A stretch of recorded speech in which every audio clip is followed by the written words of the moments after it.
Hello everyone, FPL Raptor here and welcome back to another video on my YouTube channel. In today's video we have my Game Week 6 deadline decisions. This is a weekly series where I discuss your final questions and dilemmas before the deadline. If you do enjoy this video, please do smash that like button, and if you're new around here, make sure to subscribe as well. But without further ado, let's jump into it.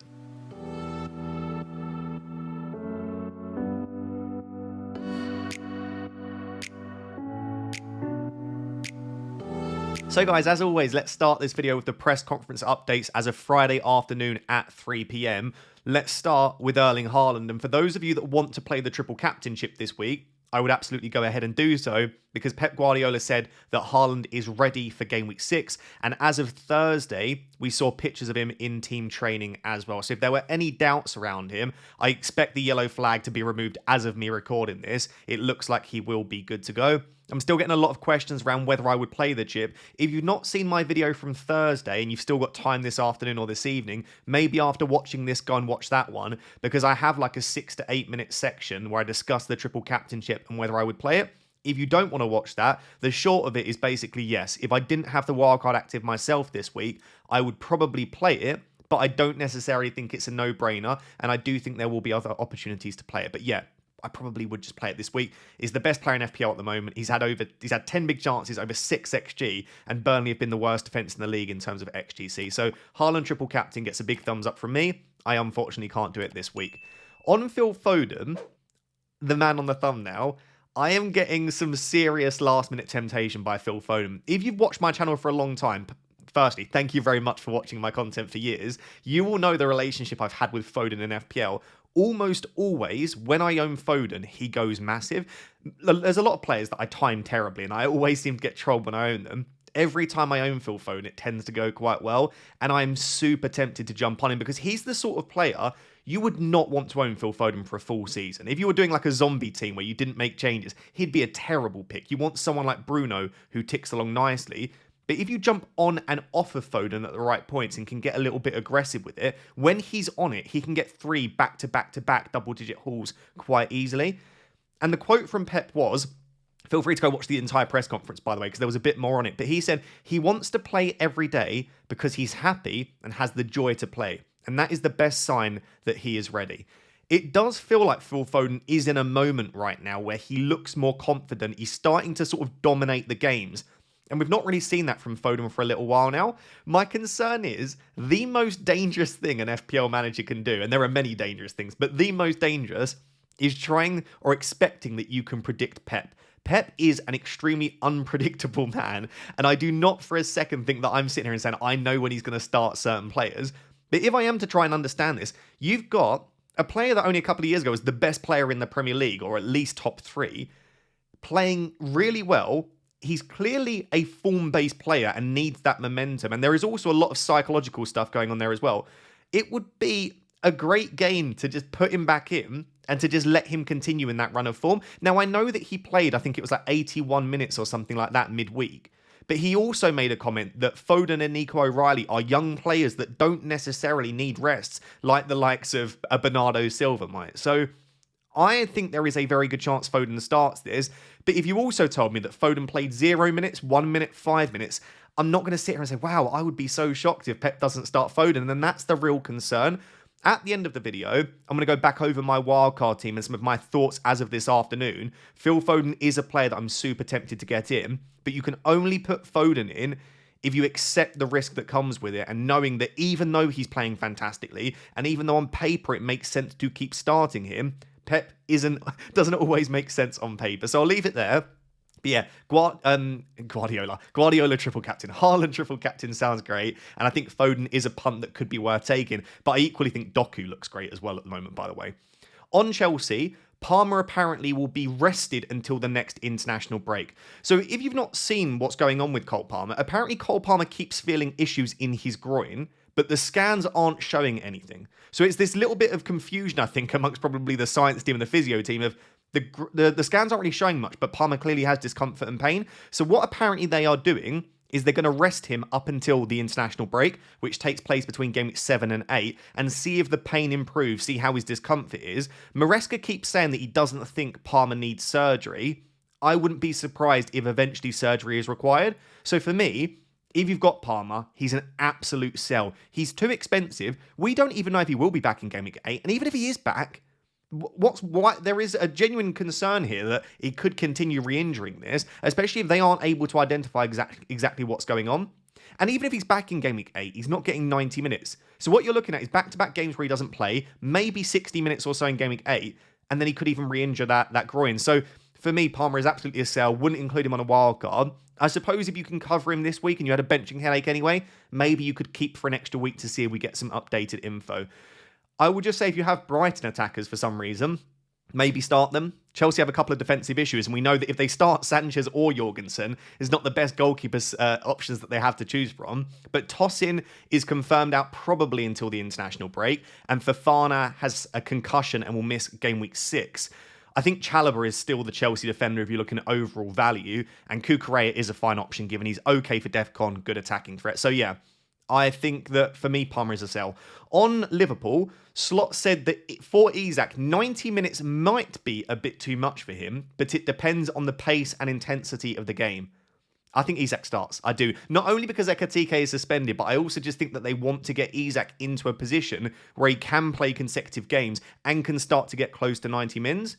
That being said, Crystal Palace isn't an easy fixture particularly, but if you wanted to take a risk on wildcard, my prediction at this stage is he probably starts, and I reckon gets somewhere between sort of 65 and 75 minutes, which might be enough. Gyökeres might only get that anyway. I have started to look at it. If I had better team value, I would be a lot more interested in trying to get Isak in. Again, I don't know that he starts. That's just my prediction. Glasner confirmed that Ismail Assar and Yeremy Pino are ready to start in Game Week 6. Ismail Assar, down at 6.4 million, is a genuine consideration. I think in and around that sort of Iliman Ndiaye prize. We need to remember how good this man was before he picked up the injury so far this season. He's done incredibly well. The data's always strong. I think Ismail Assar is one of those that we'll start to look at again coming up. The fixtures for Palace aren't perfect, but I just think he's probably top 3 players sub 7 million, and so he deserves at least a little bit of consideration on the wildcard. Bukayo Saka was subbed in the 63rd minute against Port Vale. Apparently that was a pre-planned substitution and not the result of a heavy knock, because if you didn't see, he got kicked on his ankle, he went down, the physio came on, but apparently that was a pre-planned sub. So if you were looking at going for Bukayo Saka, again, I think he probably does start the Newcastle game. And once Bukayo Saka is starting with no risk from Madueke, you would expect that his minutes will only continue to improve. Jorgen Strand Larsen will continue to be managed. Apparently, he is not 100%. I think he will probably start again, but clearly he's not going to get 90 minutes at the moment and will be eased back in. Most people won't be there anyway, but if you've held on to him or you wanted to go there on wildcard, just beware that he's not fully there right now. And speaking of, Murillo apparently is a doubt again. And based on the quotes from Ange, although Ange isn't the most reliable manager for press conference updates, apparently Murillo is a major doubt. He said Murillo is still not where we want him to be. He's still not totally comfortable, so we have to be patient. Apparently, he's still not even been in full team training. He's doing some individual work, so probably ruled out. And also, Douglas Luiz has been ruled out for Game Week 6 with a hamstring injury as well. We will discuss Chris Wood in a second. For those that are asking, do I think Chris Wood will start? We've got a little quote from Ange on that, and I will give my opinion, which I think is quite difficult at the moment. And then finally, on Brighton, Hertzler said that Gruder and Minte had received treatment this week, but they were back in training as of Thursday. I saw a few concerns around Minte because he wasn't pitched in training at the start of the week. It sounds like he should be available, but again, don't be surprised if he gets reduced minutes, maybe only plays sort of 60 or 70, but I still don't mind him as an inclusion on the wildcard at that price below 6 million. So there we go. Major updates. Haaland's ready. Foden's tempted. Cole Palmer out until the international break. Isak may well start but won't get 90, probably. Ismail Assar's back and Saka's sub was a precaution. I think those are the major updates. Let's now discuss some of your questions. So guys, my entire Sunday is usually taken up watching football and typing up notes from the games for my podcast FPL Therapy, and sometimes this can take over 8 hours for me to do, mainly just due to how long it takes to actually type up the notes. And luckily for me, I have found a bit of a game changer for that. The Plaud NotePin is the world's most wearable AI note-taking device. You can wear it as a magnetic pin, a clip, a wristband, or you can even wear it as a lanyard as well. It's lightweight, discreet, and more than than just a recorder, it's a powerful note taker with up to 20 hours of continuous capture, 40 days standby, and 64 gigabytes of storage. You'll never have to worry about missing a detail. It also supports 112 languages and even speaker recognition, so if I'm recording a discussion or commentary, it can separate who's talking. And you can even add more than just audio, by the way. You can actually upload images or even jot down some notes there as well. So guys, the best way for me to show you this is with a simple example. So after watching the Manchester United-Chelsea game, all I can do with a single click is start the recording, and I can basically just discuss what I saw. So firstly, obviously Manchester United won the game, but this game was dictated by the red card, although I think Manchester United were very good in the opening few minutes. Bruno Fernandes is the best player in world football and the best FPL option in midfield. He was fantastic in the game, getting the 10-pointer. He was close to DEFCON, but in general, he dominated the game, playing a slightly more advanced role. Cole Palmer went off in the 18th minute with an injury. João Pedro, I thought, looked good, but needed support. Bryan Mbeumo, once again, could have come away with more. But in general, I think Manchester United are trending in the right direction, and I do think Chelsea will still be a team that we want to invest in. Maybe Sanchez could lose his place moving forward after that absolute howler of a performance. So then, we stop the recording there, and we see what the AI does for us. And once I finish, the Plaud app creates an instant structured summary of whatever it is I've just recorded, but best of all, it doesn't just do it in a block of text. You can choose from over 3,000 different templates, and it will do it in the format that you want. So for the one on your screen, you can see it's more of a lecture format, but if it's a meeting or an interview or a podcast, you can create the template for that. And like I said, it does recognize the speaker as well, which can be extremely useful when separating the text. You can then use the Ask AI feature to pull on information from different recordings. It's basically like having your own sort of searchable knowledge base. And importantly, the Plaud NotePin is fully compliant with SOC2, GDPR, and HIPAA, so everything you record does stay private. I highly recommend checking out the NotePin and Plaud's other products using the link down below, and if you use that link, you can get 20% off on previous hardware between September 25th and October the 6th. Like I said, check it out with the link down below. A massive thank you to Plaud for sponsoring the video. Now let's get back to the video. So guys, just very briefly on the benching decisions that a lot of you have this week. Some of you, it's fairly straightforward. Like for me on wildcard, if I go for Stack, as much as I don't think he's a bad option this week, he is quite clearly my weakest 8th attacker. But I think for a lot of people, it's more difficult, especially not on wildcard. And also what I am finding, because I tend to do this graphic every single week, so feel free to subscribe, by the way, for plenty more content every single week throughout the season. I would really appreciate it. But something I'm noticing is each week, I am giving the defenders more and more sort of credit and suggesting that they are better and better, because what I usually would do is list all of the attackers and then list all of the defenders. And my saying has always been, favour the attacker. Always start an attacker over a defender because they have a higher ceiling. But especially with defenders that have DEFCON potential, some clean sheet opportunity because they play for an okay defence or they have the fixture, and then also some attacking threat, they are just seriously good options. If you look at things such as models and algorithms and the AI, they will have defenders pretty high every week, because if a defender has like 70% success rate with DEFCON or 60%, you factor that in as basically in their projections over a point per week in terms of their expected points. So it will just naturally bump these defenders up. So players like Tarkowski this week, DEFCON potential, fantastic in the air, and West Ham are very weak from set pieces. He's got, obviously, the great fixture. He's got a good chance for a clean sheet, and he's not bad for bonus points. Like, when you put it all together, you're like, actually, Tarkowski this week is fantastic. So to have Tarkowski ahead of players like Evanilson, Gakpo, Gyökeres, it feels wrong. But at the same time, like I say, when you go through it all, he does have multiple routes to points this week. I would always favour players that are like good for minutes, have good penalties, fixtures, etc. So Ndiaye, João Pedro, Kudus this week I think is fantastic. I think a lot of people will look at this and say, why is Watkins that high up in terms of starting versus benching? I just think he should probably start, which I'll discuss in a second. And he is playing as the number 9. And it's a home fixture. I mean, probably Watkins shouldn't be that high, but I just can't bring him massively down the list. And maybe that is me struggling to update my thinking, but yeah, this is what I would do if it was my team. I probably wouldn't be benching Ollie Watkins if I owned him. Maybe some surprising ones. Gyökeres maybe a little bit low down. I don't think he's a bad option to start this week. If I wildcard with the team I currently have, I'll be starting him. He should start. He should be on penalties, I think, anyway. And he'll still probably get at least sort of 60, 65 minutes. But Newcastle have been exceptional defensively. His expected minutes aren't perfect. So yeah, if I had an Mbeumo, a Tarkowski, a Kudus, I would start all of these players ahead of him. And even arguably, someone like a Dewsbury Hall. I've got Dewsbury Hall just below Gyökeres, but with such a great fixture and probably better expected minutes and also multiple routes to points, you could even make an argument that Dewsbury Hall is a slightly better option this week than Gyökeres. Moving forward, though, that's when you really want to own Gyökeres. Other defenders that I think are fantastic this week, Spurs defenders. I've got Pedro Porro on here to sort of represent the Spurs defenders, but I think they have such a great fixture this week and really decent upside. Senesi and Gabriel, I also think are really good. Like, if you gave me the option to start stack Senesi or Gabriel, I would absolutely have Senesi and Gabriel there. I think basically you just want to start giving more weighting to defenders. Now, this might change. It might be over the next 5 or 6 weeks that the attackers start to do really well. Clean sheets are reduced. Maybe these defenders don't hit DEFCON as often. Let's say like Anderson, Senesi and Tarkowski each only hit DEFCON once in the next 3 weeks. We might have to temper our expectations. But as of what we've seen from the first 5 game weeks, these defenders are offering quite a lot.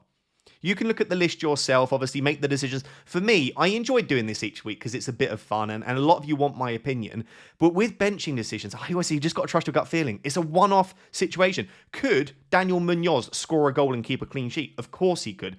It's difficult to predict though, so that's why he's down there for me.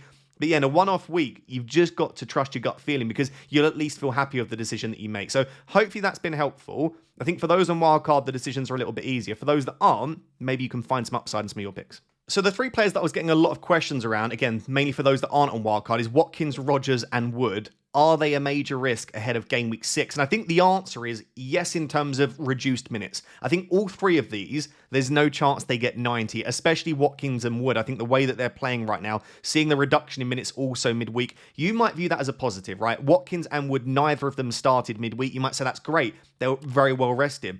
I don't think Watkins or Wood were rested midweek. I don't think there's anything to do with rest. I just think that both of them, there are question marks around their performances. With Morgan Rodgers, he starts again, but he looked pretty terrible. So I've got some quotes on your screen right now. Let's start with the Chris Wood discussion. Ange Postecoglou was asked about Chris Wood versus Igor Jesus, because of course, if you didn't see, in their 2-2 draw against Real Betis, Nottingham Forest midweek, Igor Jesus scored a first half brace. So what Ange said, it's easy because I've got a choice. It's when you've got no strikers that you're struggling. I think Igor has done awfully well, and it's a credit to him. When players come from a foreign league, it always takes a period of adjustment, but he has made an impact. And again, if you look at the profile of an Ange Postecoglou forward, Igor Jesus almost fits it perfectly. Like, it's almost like a match made in heaven for what Ange would want for his system. So do I think within the next 2 to 3 weeks, Igor Jesus will be the starting forward for Nottingham Forest? 100%. So after game week 6, I would absolutely get rid of Chris Wood. If I still owned him, I would just risk it. I would give him one more week because worst case scenario, Chris Wood only plays 20, 30 minutes. He could still do damage off the bench, by the way. And are there that many other forwards that I think could go nuclear this week other than Erling Haaland, who, if you're pivoting to Haaland, it makes sense? Not really. Even João Pedro, who's probably my second favourite forward this week, I think he's good, but I don't think he'll go that crazy. Maybe Richarlison is the option you're moving to, but then that's a bit of a short-term play as well with Solanke and Kolo Muani there as options. So I kind of feel like if you have Chris Wood, you give him one more week, and then you look to move on after that. Obviously, don't buy him. And if I was on a free hit, I would probably go Haaland, João Pedro, Richarlison, and just steer clear. Hopefully that helps. The answer is that I don't know, but very soon I do expect Igor Jesus to come in and start ahead of Chris Wood. On Aston Villa, another really poor performance. I think they had 1.2 or 1.3 XG in this game, and 0.78 of that, whatever it is, was the penalty for Ollie Watkins. So they're accumulating less than 0.5 XG in this game. It was another appalling overall performance. They're just playing so badly at the moment. If you're starting Anderson of Fulham, by the way, in game week 6, that's looking pretty good right now. But yeah, obviously Ollie Watkins stepped up and missed the pen after coming off the bench. He has now missed 4 of his last 8 penalties for Aston Villa. Ollie Watkins' career record for penalties is 7 misses out of 13. He scored 6 out of 13. He has lower than a 50% success rate. Ollie Watkins is not taking the next penalty. If Unai Emery has got any sense there, like, he's just not a good penalty taker, and that's fine. Not everyone is, but surely they don't keep sticking with it.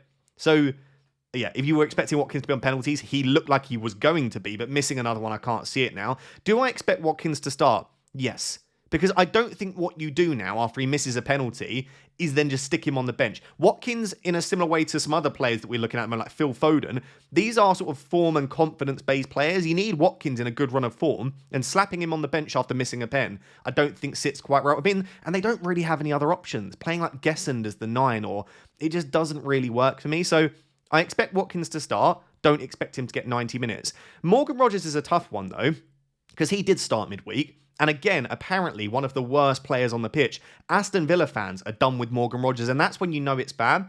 This tweet from Jacob Tanswell, he said, Morgan Rogers has had a very tough night and it has got worse. Villa Park cheered him ironically when he makes a successful pass. I don't think staying on has helped him. So another ton of minutes from Unai Emery. The thing that I will say on Morgan Rogers is Unai Emery just loves him. He plays him every minute, even when he's playing badly. He has been so bad this season, and Unai Emery just continues to start him game on game on game. Now, do I think Rogers is a bad player? No, I think he's a sensational footballer, and I think he, again, just needs to get into a good run of form. It's clearly not a great vibe at the moment at Aston Villa. I would worry more about Rogers' minutes than I would Watkins. Because of the game midweek and because of the overall performance level, it would be a concern. Basically, I personally think that this week it makes sense to keep Wood and Watkins. I don't know who you're moving to in the forward line that is that much better in the long term, but even in the short term. Morgan Rogers, I would be happy selling because I don't think he's playing at a very high level. I worry that he will get a rest soon or at least a couple of early subs. And I think there are tons of brilliant midfielders, Ndiaye, Semenyo, Xavi Simons, Kudus, that you could move to instead. So yeah, the short answer is Watkins is not a short answer at all. I've spent 5 minutes talking about it, but Watkins and Wood, I would keep. Rogers, I would sell. So guys, this might seem like a bit of a strange question, especially if you kind of locked in João Pedro, Haaland and Gyökeres as the front three of choice for you, but I was getting some questions around the best cheap forwards to buy. I think especially if you're trying to fit in a Foden, Saka, Bruno sort of midfield, and you also want a decent defence, or you're going for a Salah and Haaland draft, you probably do need to go for a cheap forward in there. I will just say overall, I don't love this structure because the cheap midfielders are just better. You look at someone like Stack or Dewsbury Hall, they are for me a better option than Foster at 5 million. If you look at 5.5, I'd much rather Anderson, Reinders, Caicedo. These are better options for me than Beto, Barry or Muniz. You go up to 6 million as well. You've got the likes of Minte, Paqueta. You've got Sara only 6.4. Are they better options than Thiago at 6? Yes. So I think the cheap midfielders are better than the cheap forwards. And then when I look at the attackers and the forwards that you want to own, Haaland, João Pedro, and one of Gyökeres or Isak, or potentially both, over the coming game weeks, I do think will be fantastic. So I just think having a cheap forward spot will eventually come back to bite you, at least in my opinion right now. However, there is maybe some potential value with some of these options. So I've got on this list Foster, Isidore, Barry, Beto, DCL, Muniz, Thiago. The first thing that stands out is minutes per game. Foster at 84, Thiago at 81 so far this season. Then you drop all the way down to Muniz at 63. So I don't think any of the players on this list are fully nailed on. Please let me know down below if you disagree. And also context, right? Isidore didn't start at the start of the season, but right now, I think he deserves a starting spot in the team and maybe will get better minutes than his 47 minutes per game so far this season. But so far, yeah, like none of these are like, if you think back to Morris at Luton, you know, when you used to have a 90-minute man, yes, they're cheap, they won't score that many goals, but they play 90 minutes, they're definitely on penalties. I don't really feel like we have that option right now. And that's a concern. When you compare to someone like Stack, probably will get 90 minutes every game, is on some set pieces, decent for DEFCON, and I have to remember DEFCON now, because Foster's not going to go and get you DEFCON, but someone like Stack will. I just struggle at the moment with the cheap forwards, but to go through the list, so I've got Foster, Isidore, Barry, Beto, DCL, Muniz, Thiago. I think Foster might be the best of the bunch, just given that in the weeks where you probably need him, I've looked at the rotations for most teams. Foster has okay fixtures. He's had the best minutes per game so far, and he's the cheapest. Do I think Thiago is that great? Not particularly. Do I think Muniz or DCL are that great? No. So why spend the extra money? So I think at the moment, if I was to go down to a cheap forward, it would be Foster, because he's had the best minutes per game, and he's the cheapest, but he's also got one of the worst goal threats, 0.16 non-pen XG per 90. If you look at sort of models and algorithms, they would favour Thiago the most as the most expensive player here. He's got the worst goal threat on the list, 0.12 non-pen XG. Now, at least he is on penalties, and at least he's been getting good minutes. But the last 2 games, he's been subbed pre-75 minutes. And I do think there is a chance that at some point, they could trial Dango Ouattara as the 9. Like, Thiago's minutes have not been perfect. I think he had like 90 in the first 3, and he was subbed off early in the subsequent 2. And then, like, I think probably The only way that I could see a cheap forward for me coming into my team is if Barry or Beto got injured, because if one of them was injured, the other one would look great. Beto's data is always fantastic, and Barry passes the eye test for me and shows really nice glimpses, but you can see that they are sharing the minutes this season. DCL seems to be popular amongst some of these more analytical managers. The data's never great, though, and his conversion rate is so bad. I just don't look at any of these right now, and they don't excite me. If I was to say my top 3... maybe Foster, Isidore, Moniz. And again, none of those excite me too much. So my honest answer is if you're going to go down, just go down all the way to Foster. You could even go to Guiu if you've used your bench boost. But let's use the assumption you want an 8th attacker, maybe Foster. But I, for me, do genuinely believe that probably the best structure is to just go for a more expensive forward line and go for a cheaper 5th midfielder. So guys, I know I uploaded a team selection video this morning, and in all honesty, not too much has changed in my thinking, but I know 2 things. Firstly, I've considered some other options, and I'd like to discuss those, but also, some people won't have the time or desire to go and watch that video, so you can just stick around and watch this. But if you want more in-depth thinking around my wildcard and some possible alternative players, I did release a team selection video this morning. So this is, of course, the template team at the moment, and at the moment, it is the team that I'm likely to go into Gameweek 6 with. I did say that the 2 positions I'm unsure about is Gyökeres and Stack. Like, for me, it would be much more exciting. I've already got Richarlison in place because he rose in price last night, I think. Did he go up? Yeah. And I brought him in before the price rise, just in case I wanted to keep him. But Richarlison in there, and then Stack to someone like Phil Foden, Brian Mbeumo, just a more exciting midfielder. Now, the issue with that is if I go for Foden, my mouse is on its last legs, by the way. I have to click about 4 times. Then I need 0.4 million. I don't think that's that bad, though. It would probably be Raya to Pope. So that is something I'm looking at immediately, is Nick Pope in for Raya, Foden in for Stack, and Richarlison in for Gyökeres. Now, my concern with this setup is look at the 8 attackers. It's Semenyo, Ndiaye, Reinders, Fernandes, Foden, João Pedro, Haaland, Richarlison. I've just seen Haaland's flag has gone as well. So that is 8. Who do I bench this week? Like, genuinely, that's not like, it's not a rhetorical question. Who do I bench this week? It's like, who do I genuinely bench this week? That is a terrible... In fact, it almost puts me off completely because I'm like, I can't do that. So maybe instead of Richarlison, I go for someone else in that spot. Again, I could go for Thiago instead, which would mean I don't have to do the Raya downgrade. So I can put Raya back in, and instead I can go for Thiago and Foden instead of Gyökeres and Stack.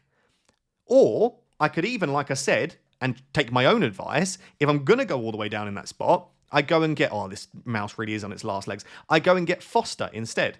So basically, Foster and Foden with a bit more money in the bank. That would give me 1.3 in the bank. Or Gyökeres and Stack with 0.4. It would basically be Foden versus Gyökeres. I just know that this is going to end in pain. Like, Foden's not on penalties. His minutes aren't great. Gyökeres in Gameweek 7 against West Ham, for me, is a better option than Foden against, is it Brentford? Yeah, Brentford away. And you always have that concern when you look at the team sheet that Foden's not going to be in it. Now, I could even potentially, instead of Foden, Fernandes, and Foster, I could go for Mbeumo in here. And that does give me the ability to go a little bit more expensive in that position there. And potentially maybe even move some money into the defence. I just feel like at the moment, if I built my team and wasn't creating YouTube content and wasn't active on social media, I would just go with the boring template team because that's the team that I think is best. I've not picked it because they are lowly owned. I picked it because, highly owned. I've picked it because I think they're the best players. So I almost feel like I am just trying to be different for the sake of it. I think about where else I could free up the money to go and get Foden because this setup's a bit better. I wouldn't mind benching Gyökeres this week. So if I could get Foden for Stack, then that looks great. But then 2.7 million, where am I finding that in this team? It would have to be Fernandes out, and you guys know I'm a Fernandes fanboy, and I don't really want to do that. I could do João Pedro down to Foster instead, but I think João Pedro is better than Gyökeres. So basically, I don't know that I can get Foden into that spot. The other thing that I have looked at, like I said, is Richarlison in here. But whoever I put in here, I'm going to probably want to start this week, other than maybe like Richarlison and Ismail Assar.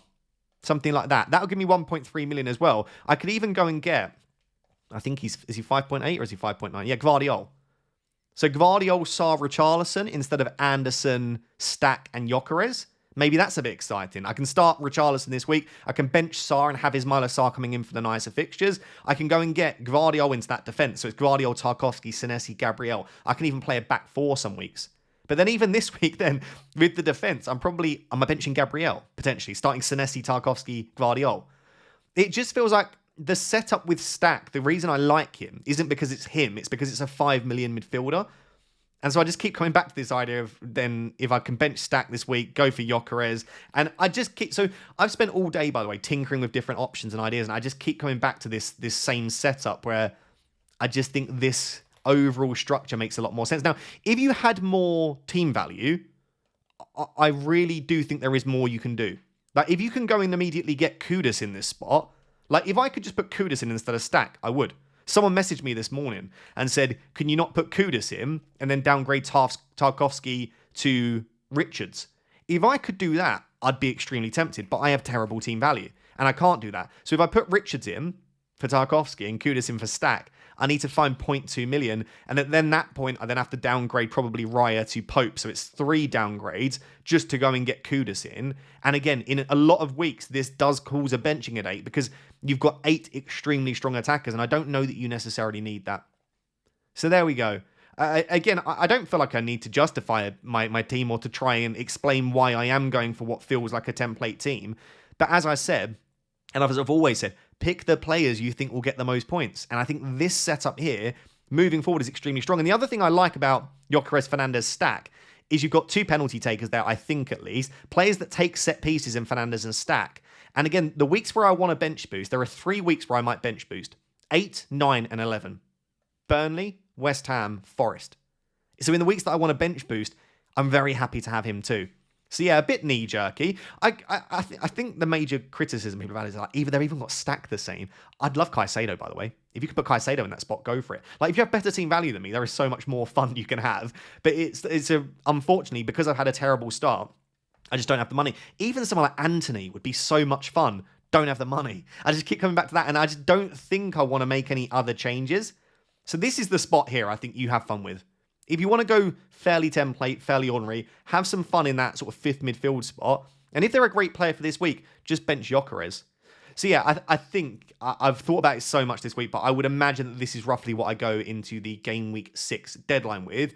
Let me know what your wildcards are looking like. Let me know what your transfers are for this week. And hopefully this video has been of some help to you. So guys, there we have it. That is my Game Week 6 deadline decisions with a bit of a discussion at the end around my team. Hopefully you have enjoyed. And if you have, please do smash that like button and make sure to subscribe as well. Hopefully see you tomorrow for the deadline stream. It'll be starting at 9 AM UK time, and I'll be answering all of your questions ahead of the deadline. But until then, thank you very much. Bye-bye.